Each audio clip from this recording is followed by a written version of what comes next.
नमस्कार दोस्तों, स्वागत है और एक टॉपिक में जहाँ हम डिस्कशन करेंगे अल्टरनेटर रेगुलेटर और चार्जिंग सिस्टम के बारे में। ऑटो इलेक्ट्रिकल का टॉपिक है, तो क्या है देखते हैं।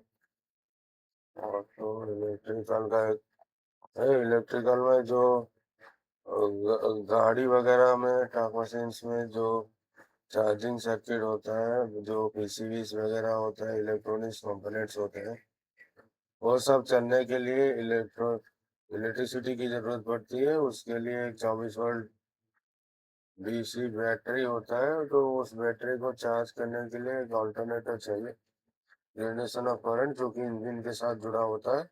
तो उस अल्टरनेटर के बारे में बात करेंगे। वो 3 फेज अल्टरनेटर होता है, तो वो 3 फेज अल्टरनेटर के बारे में बात करेंगे। इसमें क्या क्या बात करेंगे? Obstruction, working principle, maintenance procedure और ट्रबल शूटिंग के बारे में बात करेंगे। अल्टरनेटर क्या है? अल्टरनेटर एक डिवाइस है जो मैकेनिकल एनर्जी को इलेक्ट्रिकल एनर्जी में कन्वर्ट करता है। Mechanical to electrical. बैटरी का चार्ज को स्टेट को मेंटेन करता है। बैटरी चार्ज स्टेट को मेंटेन करता है।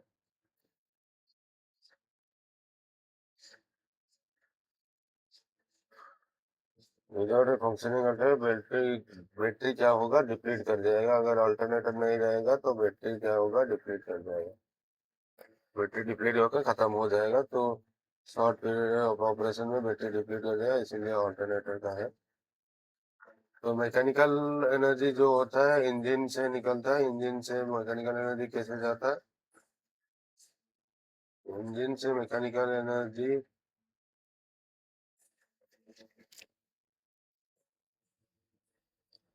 मैकेनिकल सपोज मैकेनिकल एनर्जी इसका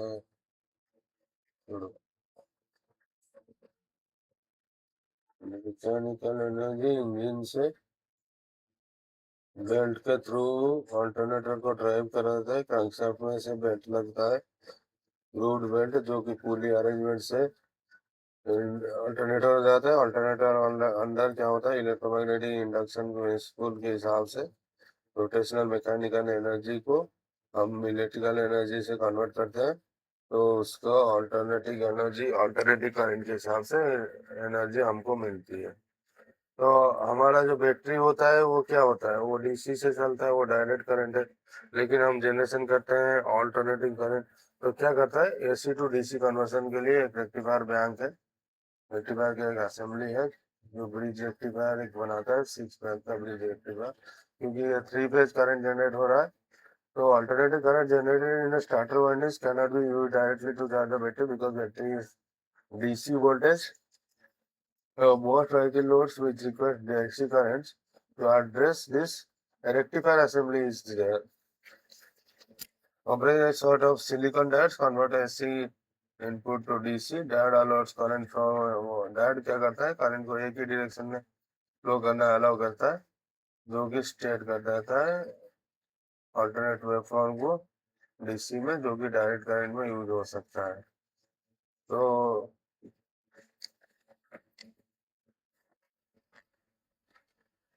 अल्टरनेटर क्या होता है? उधर एसी से डीसी कन्वर्ट होता है। तो जनरेटर क्यों नहीं यूज करते हैं? जो डीसी जनरेटर है वो क्यों नहीं यूज करते?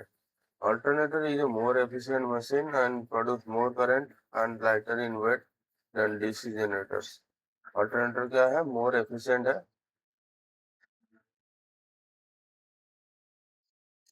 And lighter in weight than DC generator and requires less maintenance. Maintenance भी कम जनरेट होता है। सिलिकॉन डायोड का इंट्रोडक्शन के बाद ट्रांजिस्टर रेगुलेटर मेड अल्टरनेटर को सिलिकॉन डायोड से हम डीसी तो बना सकते हैं, इसलिए इजीली डीसी बना सकते हैं। इस तरह हम क्या कर रहे हैं? डीसी जनरेट कर जाएगा, अल्टरनेटर का यूज कर रहे हैं। अल्टरनेटर क्यों यूज हो रहा है? तो अल्टरनेटर जो यूज हो रहा है उसको AC5R अल्टरनेटर बोलते हैं। AC5R alternator. तो ऐसे अल्टरनेटर किसके साथ? 440 सीरीज रेगुलेटर के साथ जनरली यूज होता है। इसका क्या है? इसका काम क्या है? एक इंजीनियरिंग बैटरी जो होता है, बैटरी डिजाइन रोड व्हीकल्स और ट्रक मशीन जो डिजाइन होता है उसके साथ हम यूज करते हैं। सबका आर्किटेक्चर सेम फंडामेंटल रहता है, माइनर वेरिएशन होता है to according different voltage cut in speed mounting configuration of individual account machines intend marine के लिए जो मशीन होता है उसमें सॉल्ट प्रोटेक्शन वगैरह होता है ट्रांसफर। और ट्रक मशीन में जो मशीन होता है वो डायरेक्ट फिटेड होता है इंजन के ऊपर। तो मशीन टाइप अल्टरनेटर का टाइप क्या है, 3 phase revolving field stationary armature. Armature stationary होता है, जो स्टेटर होता है स्टेशनरी टाइप अल्टरनेटर होता है।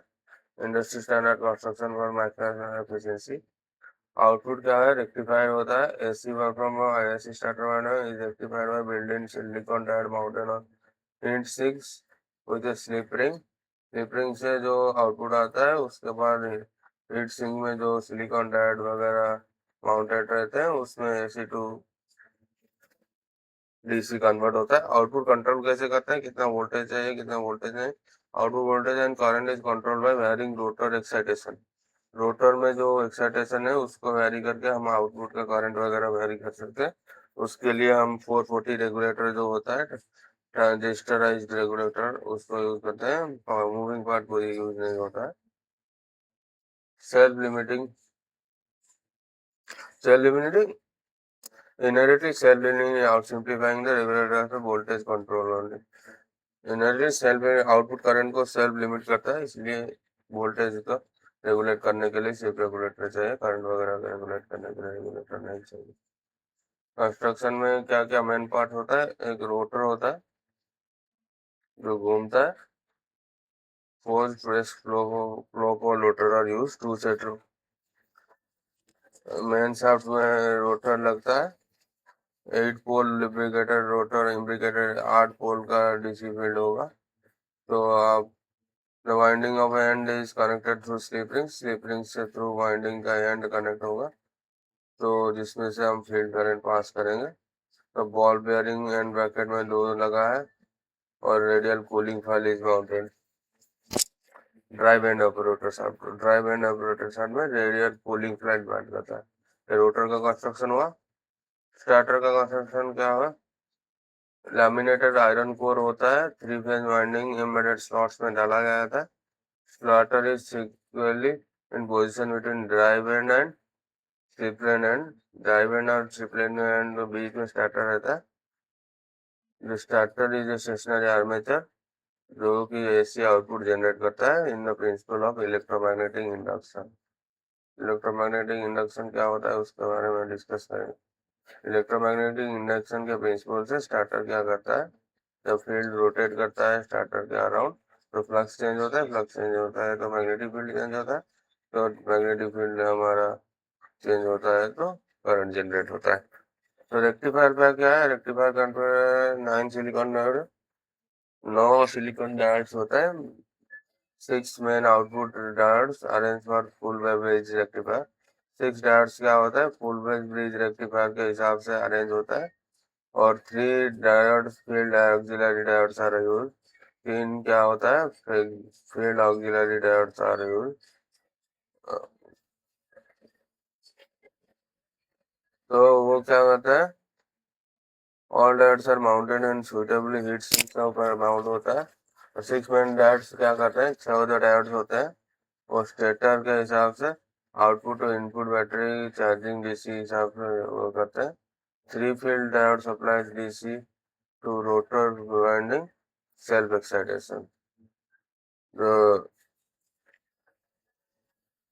रोटर वाइंडिंग का होता है वो सेल्फ एक्साइटेशन के लिए जो 3 डायोड होता है वो यूज होता है। 3 डायोड 9 डायोड यूज होता है।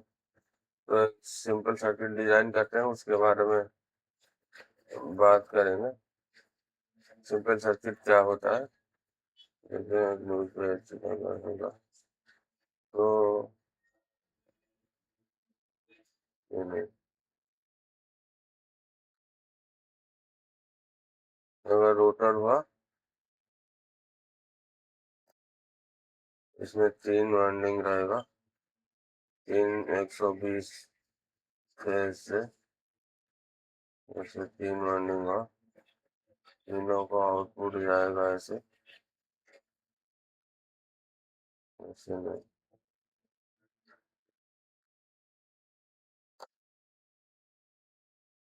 ऐसे नहीं मिलेगा।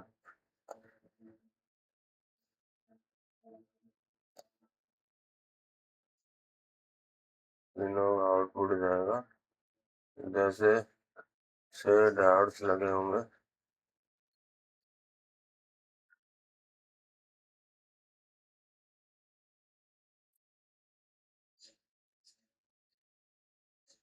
ब्रिज बन के 6 डायोड्स लगे होंगे।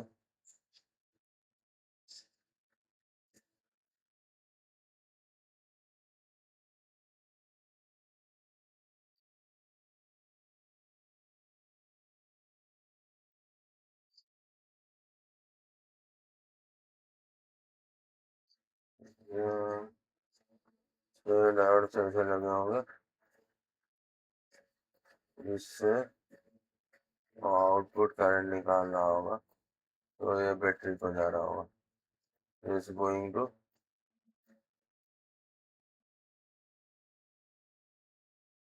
बैटरी होगा, तो बैटरी का पॉजिटिव नेगेटिव से ये जुड़ा होगा, ये नेगेटिव है, ये पॉजिटिव है। तो 6 डायोड्स उधर गए, और इधर से फील्ड सेल्फ एक्साइटेशन के लिए 3 डायोड ऐसे होके हाफ वेज रेक्टिफायर होके ऐसे 3 डायोड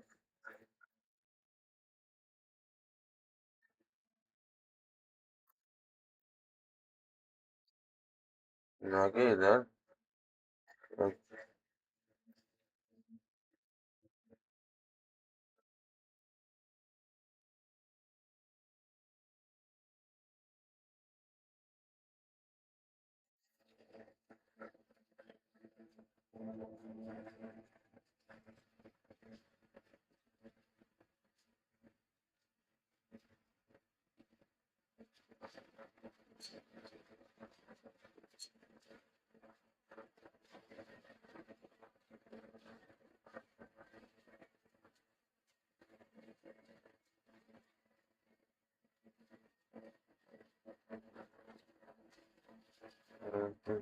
इसमें नेगेटिव टर्न में, नेगेटिव टर्न में थोड़ा कर देते डायग्राम, थोड़ा अच्छा डायग्राम नहीं हुआ होगा, तो नेगेटिव टर्न में ऐसे ये फील्ड वाइंडिंग है, ये क्या है, स्टेटर है, ये फील्ड है, इधर स्लिप रिंग्स लगा होगा, स्लिप रिंग्स, स्लिप रिंग्स, ये 6 रेक्टिफायर बैंक है मेन आउटपुट का, 6 rectifier cool bridge main output, ये self excitation rectifier bank, self excitation rectifier bank. इसमें क्या होता है, इधर करंट प्रोड्यूस होता है तो ये रेक्टिफाई होकर बैटरी को चार्ज करता है, इधर क्या होता है, अल्टरनेटर से आएगा करंट, फिर इधर चार्ज होकर फील्ड वाइंडिंग को फिर फील्ड एक्साइट करेगा, वो सेल्फ एक्साइटेशन होता है। तो इनबिल्ट 440 रेगुलेटर क्या होता है, फुल ट्रांजिस्टर इलेक्ट्रॉन डिवाइस होता है, no moving part, transistor diode और रेक्टिफायर से प्रिंटेड सर्किट वो कैप्सूल बना है जो कि कंटामिनेशन मॉइस्चर को होता है। रूटीन अटेंशन इतना नहीं चाहिए उसको। फिजिकल लोकेशन क्या होता है, अल्टरनेटर का बॉडी के अंदर ये होता है, जो पोजीशन होता है स्लिप रिंग के और अल्टरनेटर का काउल के बीच में, तो 3 माउंटिंग स्टड है, उसमें वो डिजाइन होता है, integrated elements, internal wiring, wiring सब एलिमेंट करता है।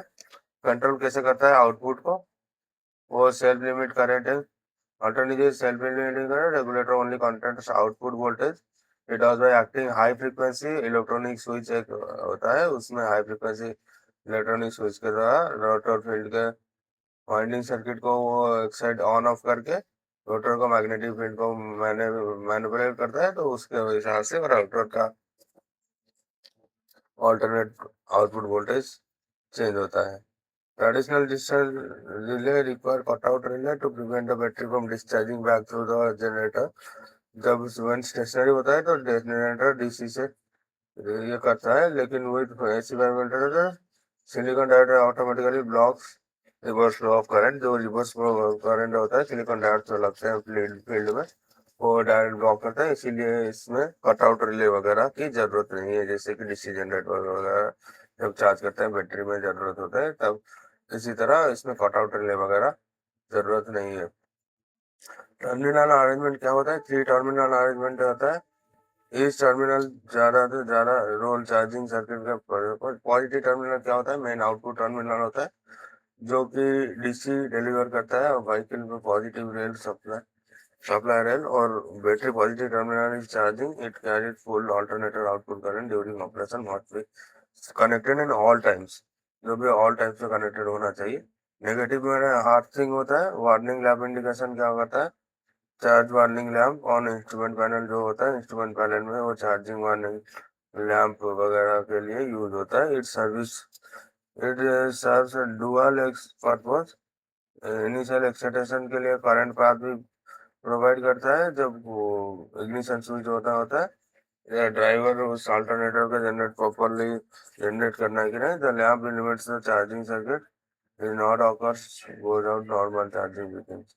जब चार्जिंग बिगिंस नहीं होना चाहिए, चार्जिंग बिगिंस हो रहा है तब तक ये वार्निंग लाइट नहीं जाता है। ये 3 टर्मिनल्स रहते हैं ऑल्टरनेटर में। ऑल्टरनेटर कब कब क्या स्टेज में चार्ज करता है?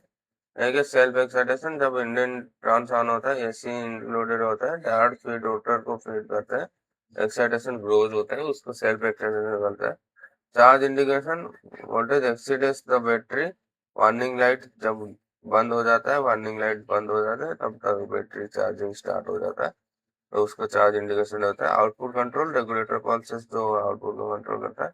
इनिशियल एक्साइटेशन क्या होता है? इग्निशन ऑन हुआ, लैम्प लाइट्स और rotor is partially magnetizing to the battery, it is known as initial excitation. ऐसे फर्स्ट स्टेज ये है इनिशियल एक्साइटेशन, उसके बाद सेल्फ एक्साइटेशन, उसके बाद चार्ज इंडिकेशन, तो उसके बाद आउटपुट कंट्रोल। ऐसे स्टेज रहता है।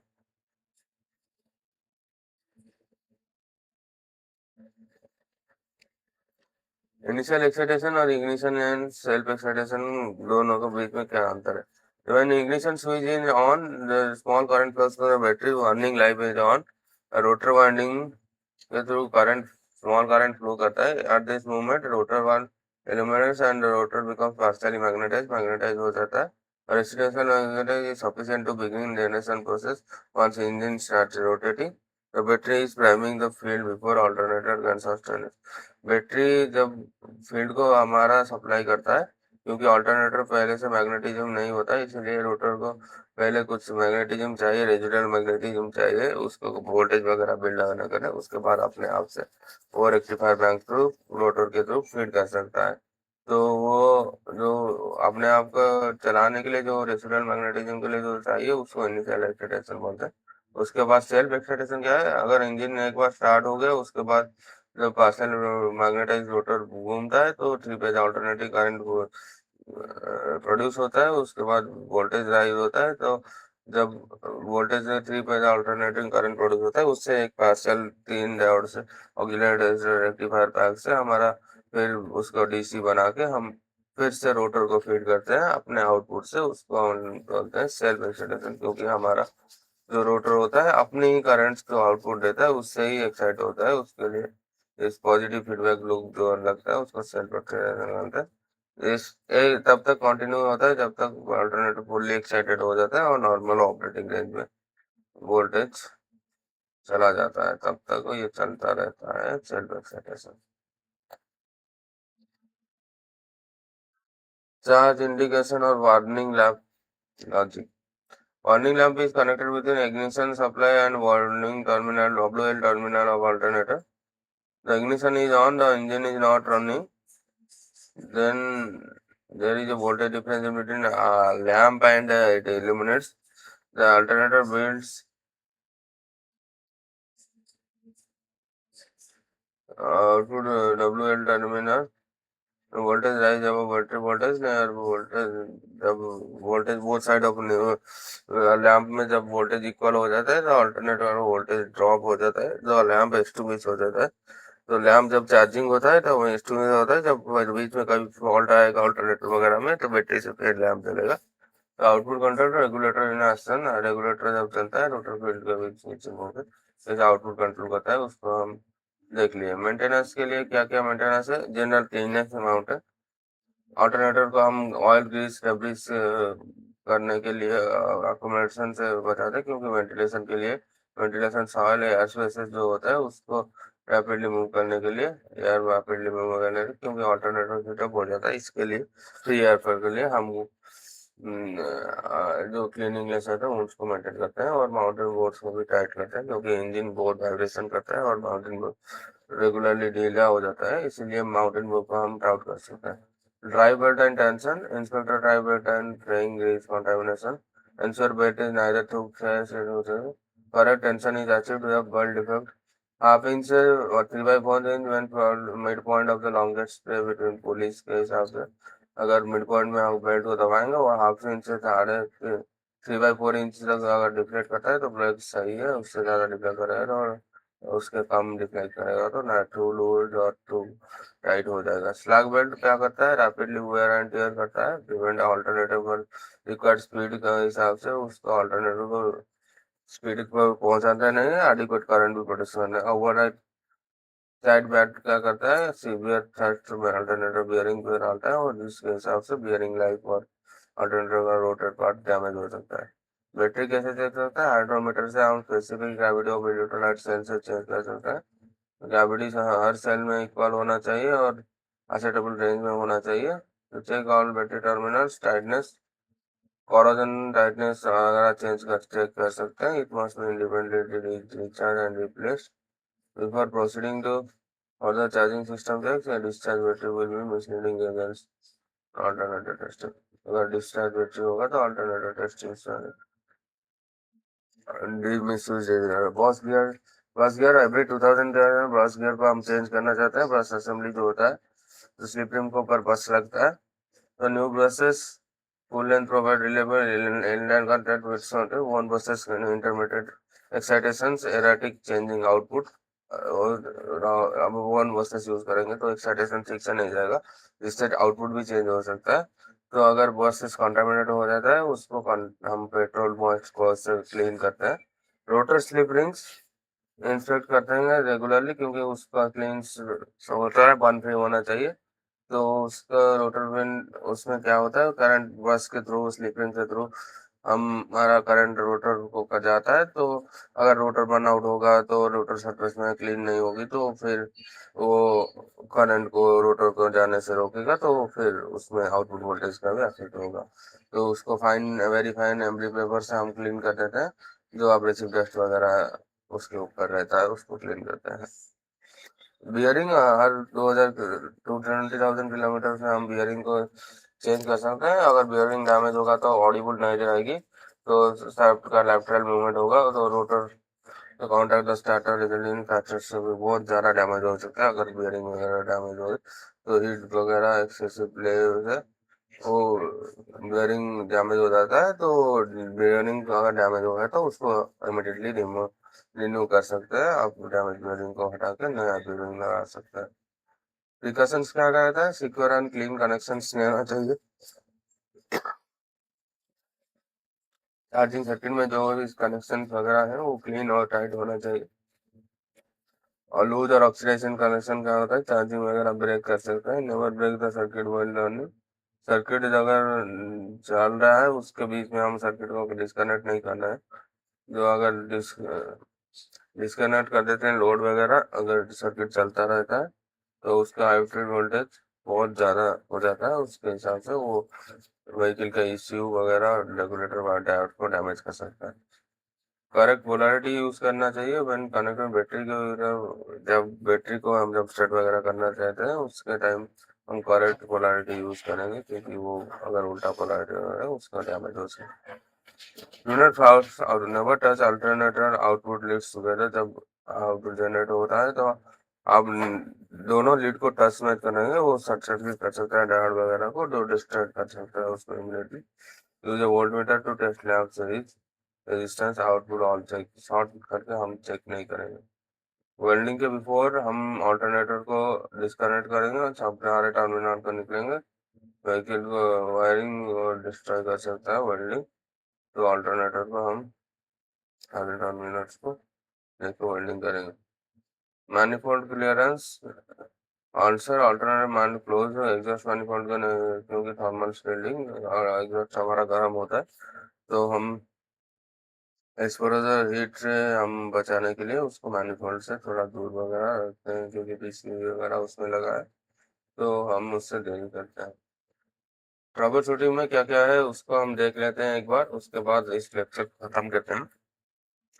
Warning line step run, engine running, engine running है, वार्निंग लाइन स्टेप है, क्योंकि बेल्ट वगैरह टूट सकता है, ओपन सर्किट हो सकता है फील्ड वाइंडिंग में, ब्रश वगैरह टूट सकता है, डायोड वगैरह रेगुलेटर बैठे। बेल्ट का टेस्ट टेस्ट करते हैं, inspect brushes and slip ring को टेस्ट करें, डायोड को टेस्ट करें और रेगुलेटर वगैरह उसका चेक कनेक्शन वगैरह चेक करें। जब इंजन ऑन हुआ तो वार्निंग लाइट नहीं जला तो ब्लोन वार्निंग लाइट हो सकता है, ओपन सर्किट होता है वार्निंग लाइट वगैरह वायरिंग में, और fault instrument connection faster connection, instrument भी फास्टर कनेक्शन में कनेक्शन इधर उधर रखता है। लैम्प बर्निंग लाइट का लैम्प रिप्लेस कर सकता है, ओपन सर्किट कर सकते हैं, देखते हैं ओपन सर्किट अगर होगा टर्मिनल वगैरह में उसको देख सकते हैं। बैटरी अंडर चार्ज अगर होता होगा हर वक्त तो बेल्ट को देखेंगे, वॉल वॉशर्स को देखेंगे, कॉर्डर स्लिप रिंग विद बैटरी और हाई रेजिस्टेंस कनेक्शन, इसको ऊपर ध्यान देंगे। बेल्ट को रिप्लेस कर सकते हैं, ब्रश को स्लिप रिंग को भी रिप्लेस कर सकते हैं, और बैटरी को टेस्ट करके और सर्किट को सारा कनेक्शन इसको करते हैं। बैटरी कॉन्स्टेंटली ओवरचार्ज अगर होता है तो रेगुलेटर इनबिल्ट रेगुलेटर उस स्विच ऑफ नहीं कर सकता है, short circuit and regulator circuit हो सकता है, रेगुलेटर का आप रिप्लेस कर सकते हैं, नहीं तो उसको वोल्ट मीटर से देख सकते हैं। ऑल्टरनेटर से अगर वाइंडिंग और ग्राइंडिंग का नॉइज आता है तो बियरिंग वगैरह लूज माउंटिंग बोल्ट वगैरह पुल्ली अलाइनमेंट कुछ मिसयूज हो सकता है, तो आप उसको माउंटिंग बोल्ट वगैरह टाइट करके हम ऑल्टरनेटर को वेंटिलेटर साथ में डाल सकते हैं। Intermediate changing output, charging output, loose connections, intermediate contacts, cracks, solder joints, regulator PCB, check the tighten terminal, inspect, replace boss gear, regulator PCB if the damage is substantial। हम इस video में क्या क्या डिस्कस किया, alternator का function के बारे में डिस्कस किया, कंस्ट्रक्शन के बारे में डिस्कस किया, वोल्टेज ऑपरेशन के बारे में डिस्कस किया, और मेंटेन इंटरवल्स के बारे में डिस्कस किया, उसके बाद प्रिकॉशंस के बारे में डिस्कस किया, उसके बाद हम ट्रबल शूटिंग के बारे में डिस्कस किया ऑल्टरनेटर का। तो आपको अगर इस वीडियो में कुछ डाउट्स रह गए हैं उसको हम इंजन चार्जिंग सर्किट उसको हम डिफरेंट वीडियो में ट्रेस करेंगे, कैसे बैटरी चार्ज होता है, कैसे DLW वायरिंग वगैरह होता है, उसको एक डिफरेंट वीडियो में डिस्कस करेंगे। हम इस वीडियो में ऑल्टरनेटर्स के बारे में डिस्कस किए, ऑल्टरनेटर का सर्किट क्या होता है, कैसे ऑल्टरनेटर चलता है, ऑल्टरनेटर का कंस्ट्रक्शन कैसा होता है, उसके बारे में डिस्कस किया। तो मिलते हैं नेक्स्ट वीडियो में सेल्फ ट्रैक्टर के साथ, उसके बाद फिर इंजन सर्किट, उसके बाद डेटा सर्किट, उसके बाद सारा सर्किट डिस्कस करते हुए हम दिखेंगे। तो तब तक के लिए, जब तक नहीं मिलते रहे, पढ़ते रहिए, खुश रहिए और जिंदगी का मजा लीजिए। तब तक के लिए जय हिंद, जय भारत, जय श्री राम, वंदे मातरम।